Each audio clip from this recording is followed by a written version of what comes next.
지금부터 약 74년 전이 됐네요. 1945년 8월 15일 우리 민족은 그토록 고대하던 광복의 소식을 들었습니다. 광복의 날이었죠.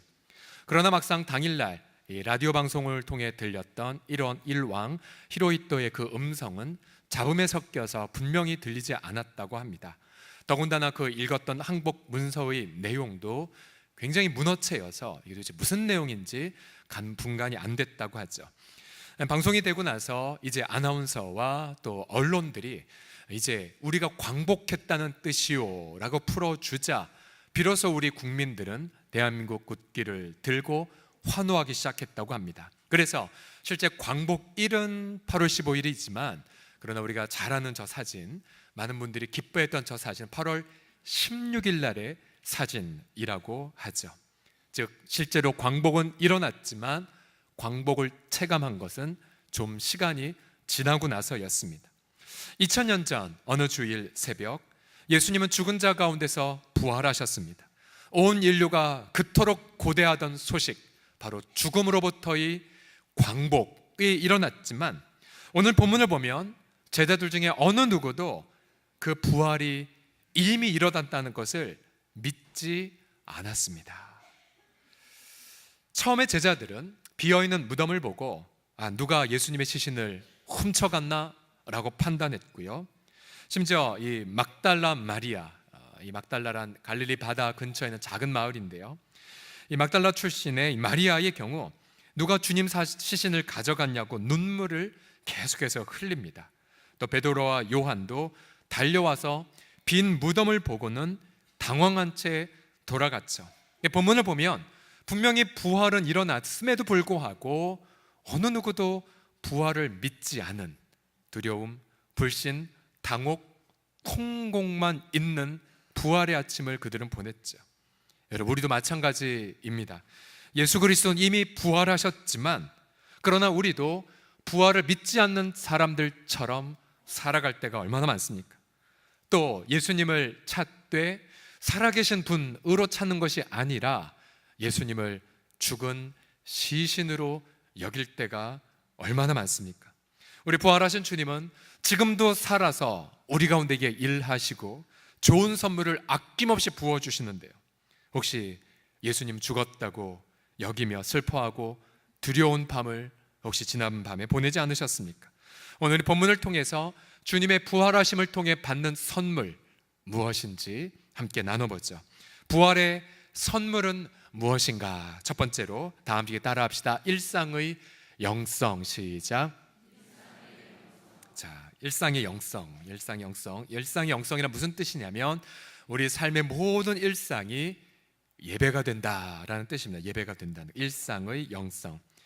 자, 베드로와 요한은 텅 비어있는 무덤에서 무엇을 보았을까요? 5절과 6절을 보시면 이제 먼저 달려간 요한은 구부려 빈 무덤 속에 세마포 놓인 것을 보았으나 들어가진 아니하였더니 시몬 베드로는 따라와서 무덤에 들어가 보니 세마포가 놓여 있었습니다. 이 세마포란 이제 배옷, 우리말 성경엔 배옷으로 번역했는데요, 그러니까 시신을 쌌던, 예수님의 시신을 쌌던 그러한 수의라고 할 수가 있죠. 이 두 사람이 본 것은 세마포가 가지런히 놓여져 있는 것뿐만 아니라 또 하나 더 보았어요. 7절에 보시면 또 예수님의 그 시신의 머리를 쌌던 수건은 세마포와 함께 놓이지 않고 딴 곳에 쌌던 대로 놓여 있더라라고 말합니다. 자, 이 7절을 원문으로 보게 되면 이 단어가 잘 부각되어 있는데요, 개켜져 있었다라고 표현되어 있습니다. 수건이, 그러니까 머리 쌌던 수건이 마치 우리가 빨래 수건을 이렇게 접듯이 가지런히 잘 정리되어 머리 곁에 있었겠죠. 그렇게 놓여 있는 장면입니다. 베드로와 요한은 그들이 보았던 세마포와 머리 수건이 잘 정리되어 있는 것을 보고 무려 3절에 걸쳐서 기록에 남겨두고 있죠. 우리가 한번 이런 상상을 해보십시오. 여러분, 예수님이 부활하시고 나서 하셨던 가장 최초의 일은 무엇이었을까요?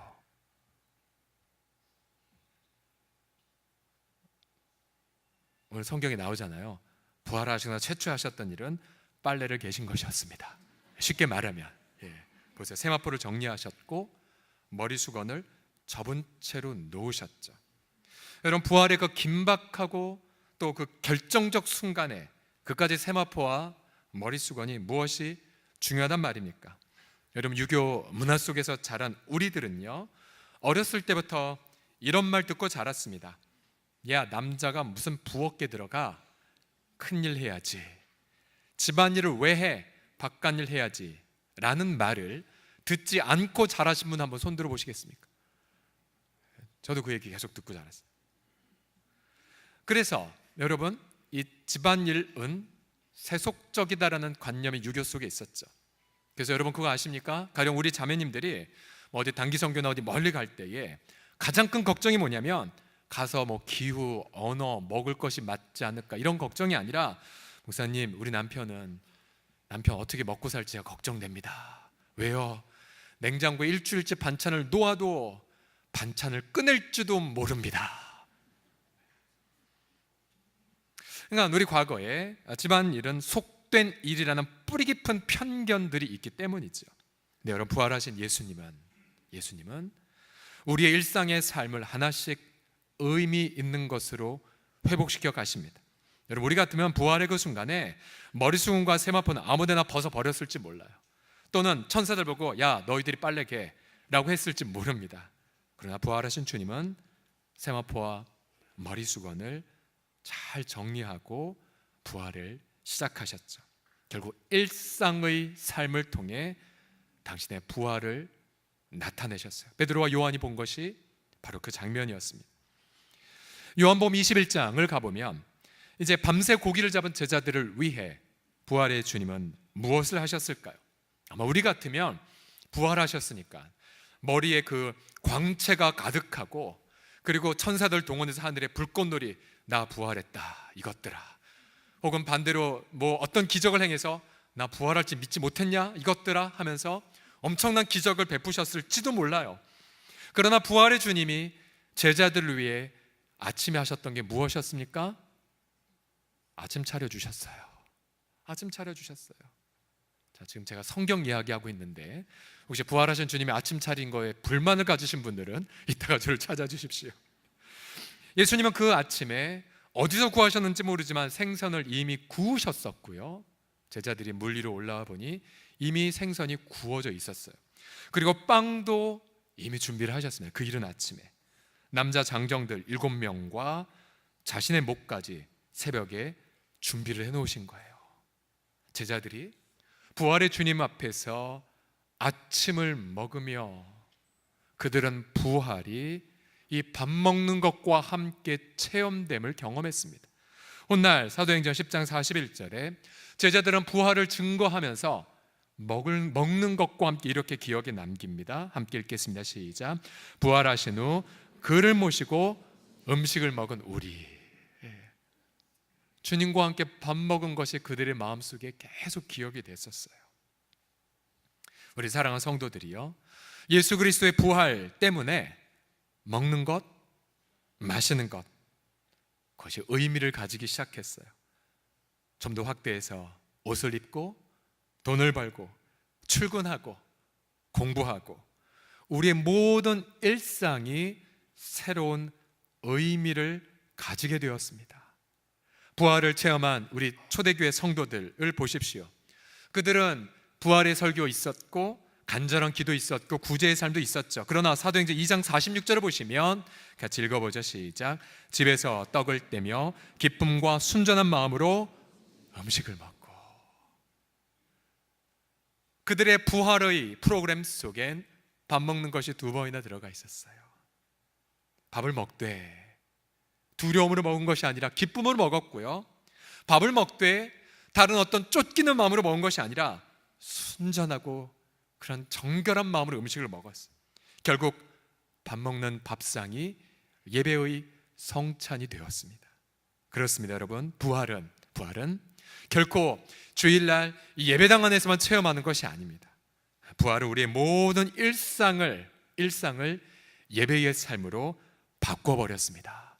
먹든지 마시든지 우리는 하나님의 영광을 위해 할 수 있게 되었고, 집안의 청소가 기도의 시간이 될 수 있으며, 빨래 개는 것, 주님의 부활을 묵상하는 기회가 되지요. 버스를 타고 운전하는 것, 그 모든 것들이 주님과 교제하는 시간이 되어갑니다. 이제 예배 후에 여러분 엘리베이터를 타고 식당에 올라가시는 과정, 또 엘리베이터에 기다리시는 과정, 또 줄을 서서 함께 밥을 먹는 과정, 또 그 밥을 함께 설거지하는 모든 부분들이 바로 예배가 되었습니다. 일상의 삶이 예배가 되었어요. 과연 저와 여러분 일상의 삶을 통해 부활의 삶을 어떻게 보여주고 계십니까? 며칠 전 한 장례식장에 갔다가 나올 때였는데요, 이제 우리들은 유족들에게 받은 음료수를 받아서 음료수를 다 나누고 이 박스를, 쓰레기를 좀 급했나 봐요. 우리 그 어떤 지체가 주차장에 그냥 놓고 바로 차를 타버렸습니다. 그 순간 주차 관리 어르신의 항의가 있었습니다. 제가 그 자리에서 어르신 죄송합니다, 제가 가져갈게요. 어르신은 감정이 상한 채로 됐어요 그러면서 쓰레기를 들고 그냥 치워버리셨어요. 너무 부끄러웠어요. 너무 부끄러웠어요. 우리 교회 마크 안 보셨겠지 생각을 했었고요. 여러분, 만약 우리가 주님의 부활을 경험했다면 쓰레기 하나를 통해서도 예배를 드릴 수가 있어요. 우리의 모든 일상의 모든 것들이 바로 주님의 부활을 드러내는 기회가 되었습니다. 여러분, 정말로 예수 그리스도의 부활을 믿으신다면 일상의 삶에서 예배하는 우리 모두가 되시기를 그리스도의 이름으로 축복합니다. 우리 모두 남자들 한번 따라해 볼까요? 남자들만 주님을 닮아서 아침을 준비하고 빨래를 개겠습니다. 따라하겠습니다. 시작. 아침을 준비하고 빨래를 개겠습니다. 부활의 주님을 닮은 모습이에요. 부활의 주님을 닮은 모습. 두 번째로 부활의 선물은 무엇입니까? 애곡을 몰아내는 기쁨에 있어요. 같이 따라합시다. 시작. 애곡을 몰아내는 기쁨. 이제 두 제자가 베드로와 요한이 빈 무덤을 보고는 도대체 어떻게 된 일이야 당혹해하며 돌아갔죠. 그 현장에 마리아는 여전히 울고 있었어요. 11절 보시면 마리아는 무덤 밖에 서서 울고 있더니 또한 울면서라고 말합니다. 여기서 말하는 울다라는 이 단어는 자신의 사랑하는 가족을 잃었을 때에 통곡하고 애곡하는 것입니다. 얼마나 많이 울었던지 이제 비어있는 무덤에 두 천사가 나타났어요. 마리아에게 여자여 왜 우느냐 라고 물었어요. 우리 같으면 천사 처음 봤잖아요. 그럼 스마트폰 꺼내서 인증샷 찍고 했었을 거예요. 그러나 안타깝게도 이 마리아는 너무 슬퍼서 그들이 천사인지 알아보지 못했어요. 다만 천사들에게 내 주님의 시신 어디 있는지 알지 못해서 운다라고만 대답을 했죠. 또 14절에 보시면 마침내 부활하신 주님이 마리아의 뒤에 서셨지만 14절 보세요. 이 말을 하고 뒤로 돌이켜 예수께서 서 계신 것을 보았는데 어떻게 됐어요? 예수이신 줄은 어떻게 했습니까? 알지 못했어요. 어찌 이런 일이 있을 수 있단 말입니까? 마리아는 우느라 부활하신 주님을 알아보지 못하고 그저 무덤을 지키는 동산지기로만 했습니다. 그리고는 살아있는 분 보고 하는 말, 당신이 내 주의 시신을 갖다 놨다면 말해달라고, 내가 가져가겠다고. 여러분, 살아있는 분 앞에서 내 죽은 주님의 시신 가져오라고 했던 이 안타까운 장면을 보십시오. 이 마리아 이 모습은 저와 여러분의 모습이기도 합니다. 이미 부활하신 주님이 애통의 자리에 이미 서 계신데 우리는 여전히 그분이 예수이신지 알지 못하고 울고 있어요. 더 나아가 분명히 부활하신 주님이 서 계신데도 불구하고 그분을 예수님이라고 알아보지 못한 채 엉뚱한 사람이라고 착각하는 거예요. 그러니 많은 현대인들이 아니 하나님 살아계시면 좀 나와보라고, 내가 왜 이렇게 힘든 일을 겪어야 되냐라고 말할 그때에 중요한 건 하나님이 살아계시지 않는 게 아니라 이미 살아계신 주님, 부활하신 주님이 그들의 눈물의 현장에 함께 계심에도 불구하고 그들이 주님을 알아보지 못하는 거죠. 주님은 요한복음 16장 20절에서 이렇게 말씀하셨어요. 내가 진실로 진실로 너희에게 이르노니 너희는 곡하고 애통하겠으나 세상을 기뻐하리라. 너희는 근심하겠으나 라고 말씀하셨어요. 왜요? 딱 지금 이 상황이죠. 주님은 죽었다라고 단정해서 마리아와 제자들은 애통하고 근심했습니다. 그러나 그가 끝이 아니지요. 너희 근심이 도리어 무엇이 됩니까? 기쁨이 되리라. 왜냐하면 지금은 너희가 근심하나 내가 다시 너희를 어떻게 해요? 보리니. 너희 마음이 기쁠 것이요 너의 기쁨을 빼앗을 자가 없으리라. 아멘. 여러분, 마리아가 언제 부활하신 주님을 알아차렸습니까? 부활하신 주님이 마리아의 이름을 부르셨을 때였어요. 내가 다시 너희를 보리니. 16절 보십시오. 예수께서 마리아야 하시거늘. 마리아가 돌이켜 히브리 말로 랍오니, 히브리 말로 나의 선생님, 드디어 부활하신 주님을 알아보았습니다. 아마 이 순간 마리아는 예수님을 알아보고 예수님이 죽으신 것이 아니라 부활하셨다는 걸 깨닫고 아마 눈물이 극한 기쁨으로 바뀌었을 것입니다. 그렇습니다. 사랑하는 성도들이요, 예수님은 죽음을 이기고 다시 부활하셨습니다. 죽음 때문에 혹은 죽음으로 인하여 통곡하고 두려워하는 인류에게 기쁨의 광복의 소식이 이미 전달되었습니다. 죽음은 더 이상 끝이 아닙니다. 왜냐하면 우리 주님은 죽음을 죽이셨기 때문입니다. 믿으십니까? 다시 한번, 주님이 죽음을 이기시고 부활하신 것을 믿으십니까? 한국 대학생 선교회를 창립한 고 김중건 목사님에게는 사랑하는 딸 신희 씨가 있었습니다. 그러나 안타깝게도 만 29세의 나이에 암으로 3살 난 또 5살 난 두 딸과 남편을 남겨두고 1982년 세상을 떠났습니다.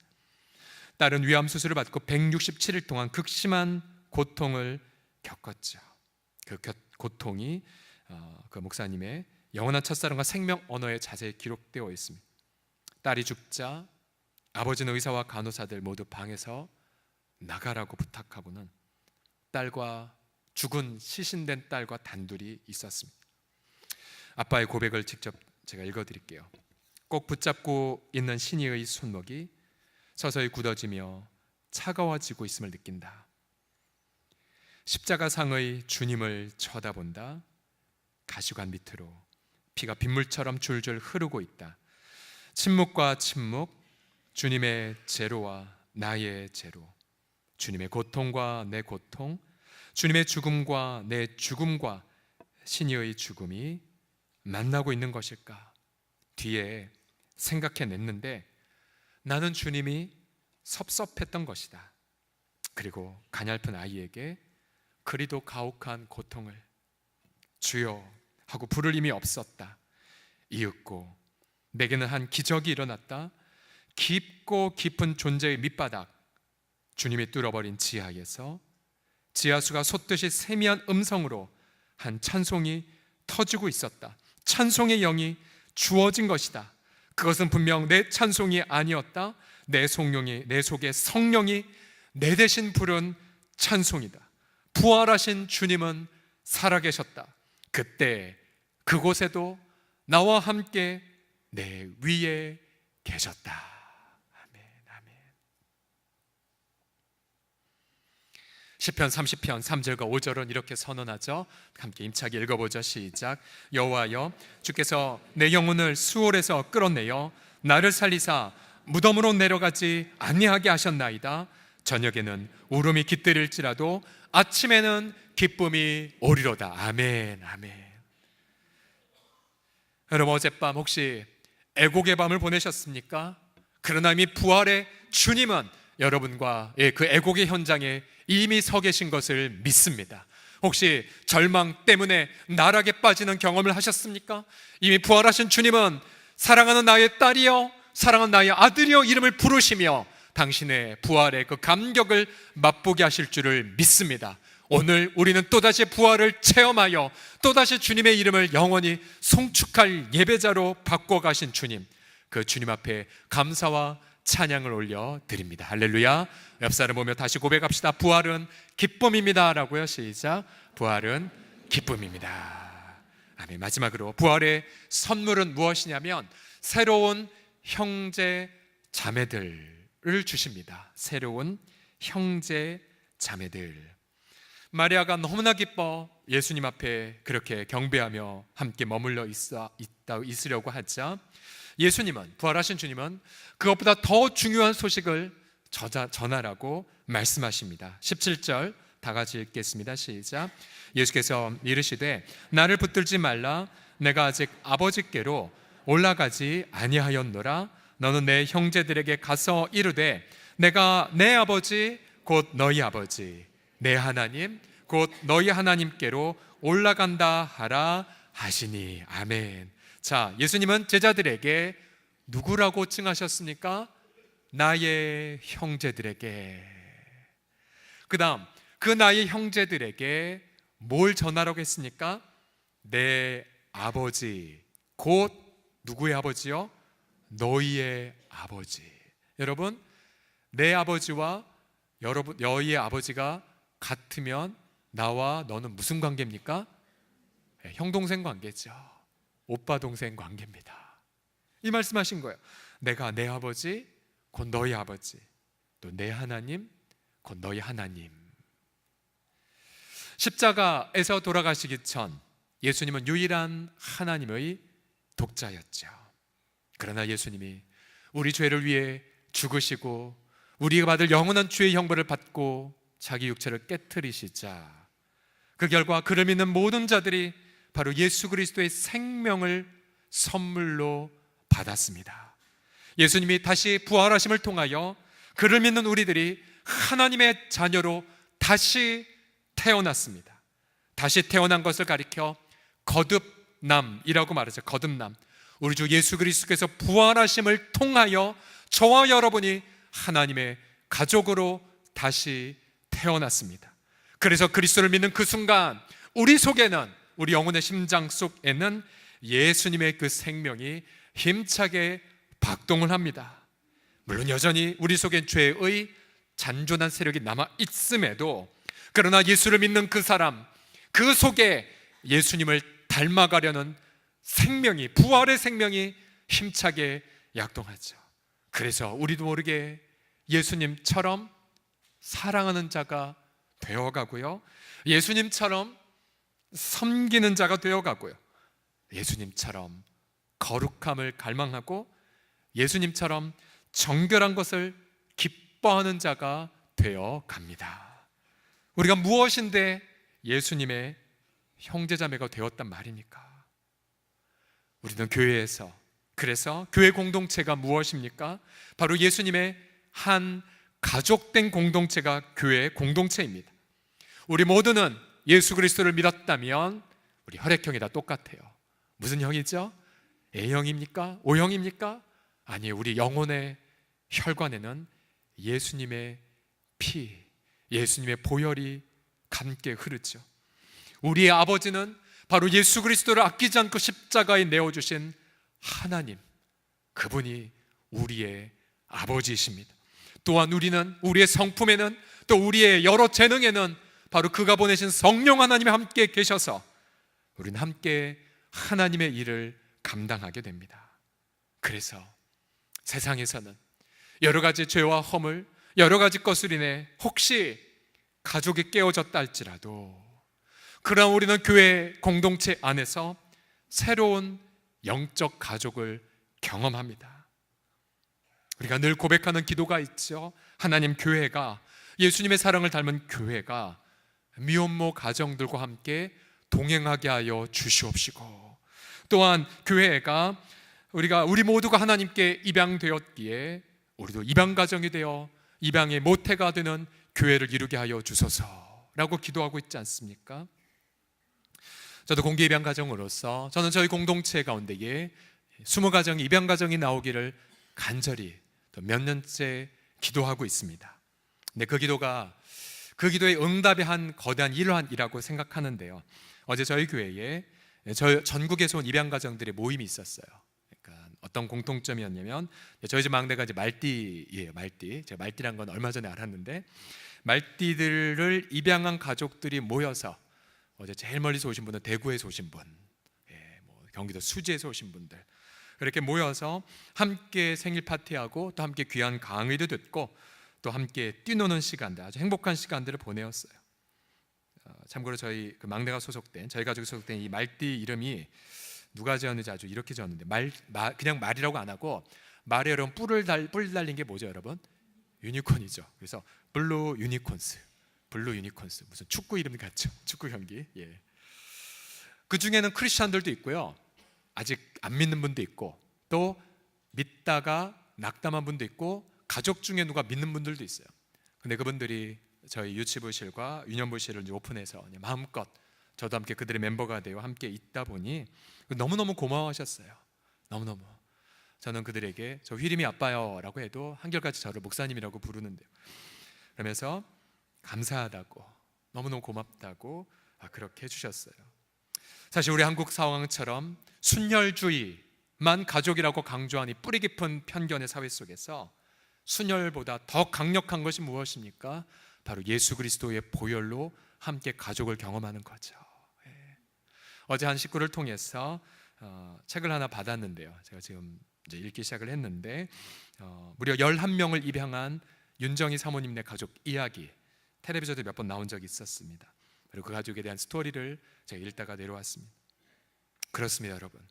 우리가 예수 그리스도를 믿었기 때문에 우리는 새로운 가족을 우리가 경험을 하게 됐죠.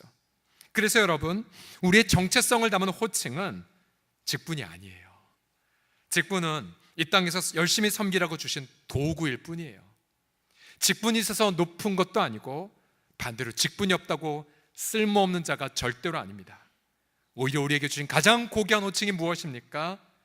예수님의 형제, 예수님의 자매라는 호칭이 가장 존귀한 호칭이죠.